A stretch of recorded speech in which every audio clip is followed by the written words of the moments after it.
नमस्कार, मैं एंकर अफशील फातिमा और आप देख रहे हैं डीएस समाचार।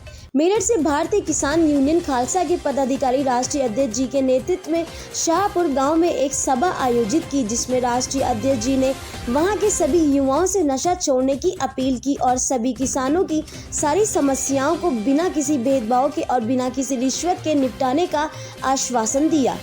वहां के निवासी जयवीर सिंह को राष्ट्रीय अध्यक्ष जी ने धनरोहा तहसील का ब्लॉक अध्यक्ष मनोनीत किया और इस अवसर पर महिला मोर्चे की जिला अध्यक्ष श्रीमती पुष्पा गुप्ता जी ने वहां की महिलाओं को संबोधित करते हुए कहा कि ये संगठन महिलाओं की सुरक्षा की गारंटी देता है और उनके हक की लड़ाई हर स्तर पर लड़ने की कोशिश करता है। इस अवसर पर जिला अध्यक्ष भारतीय किसान यूनियन ने वहां बैठे सभी किसानों से संगठन में जुड़ने की अपील की। साथ ही भारतीय किसान यूनियन खालसा के प्रवक्ता जुबैर खान ने वहां के युवाओं से संगठन को मजबूत बनाने पर जोर देने के लिए अपील की। इस अवसर पर अमरोहा तहसील अध्यक्ष श्री उमर सिद्दीकी भी उपस्थित रहे। मेरठ से पारुल सिरोही की रिपोर्ट। हमारे चैनल को लाइक और सब्सक्राइब जरूर कीजिए। एक हमने छोटी सी मांग रखी एमएसपी, मिनिमम सपोर्ट प्राइस, जिसके लिए सरकार से बोला एमआरपी नहीं, एमआरपी होता है मैक्सिमम रिटेल प्राइस, हम एमएसपी मांग रहे हैं, मिनिमम सपोर्ट प्राइस बस। लेकिन सरकार उस सपोर्ट प्राइस को भी देने के लिए तैयार नहीं है। वजह यह है कि आज हम बटे हुए हैं, एक पटल पर नहीं है, एक जगह नहीं है। कभी कोई किसी संगठन में, कोई किसी दूसरे पार्टी के साथ, कभी कोई दूसरी पार्टी के साथ, हमने अपने आप को पार्टी से जोड़ लिया, लेकिन हम किसान हैं ये हम सब भूल गए। याद रखो, उद्योगपति एक हो जाते हैं तो सरकार का दम निकल जाता है और उद्योगपति जो चाहते हैं वो अपने मतलब से सरकार से फैसला करा लेते हैं।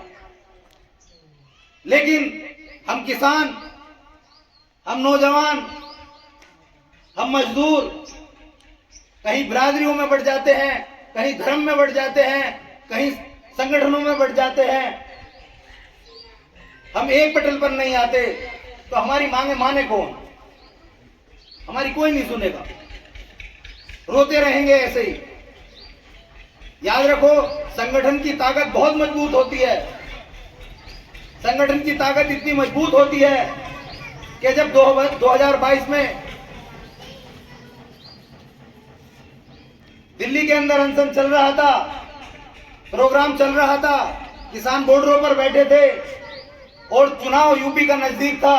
जब चुनाव आया, चुनाव से पहले एक डेढ़ दो साल तक सरकार उन्हें रोड पर डाले रही और सरकार ने नहीं सुना।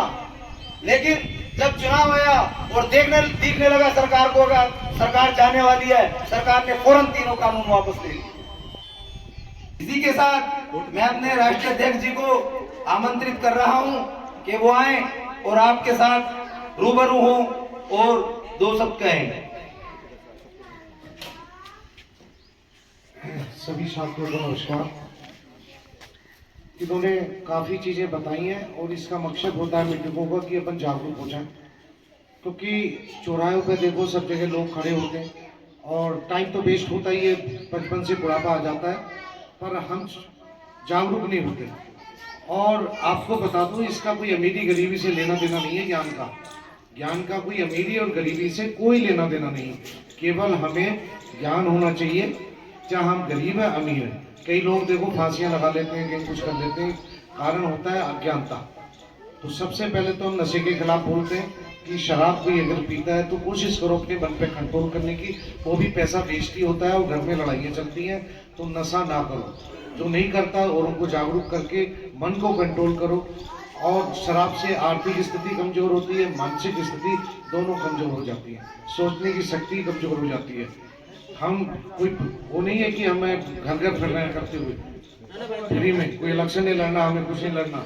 लेकिन आप ये सोच के देखो, गांव में जाते हैं, तुम्हें इकट्ठा करते हैं, फिर भी कोशिश करते हैं कि जागरूकता आ जाए, एक अच्छे समाज का निर्माण हो।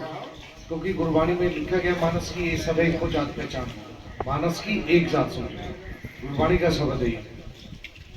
कई शब्द गुरबाणी में गुरुओं ने, भक्तों ने हमें जगाने की कोशिश की, उस परमात्मा की बंदगी की, और जिन्होंने नाम जपा उन्होंने फिर हमें लिख के दिया कि परमात्मा कहाँ रहता है, कैसे रहता है, उसका भेद दिया ईश्वर का। तो सिमरन से भी जुड़ो, परमात्मा से जुड़ो, नाम जपो।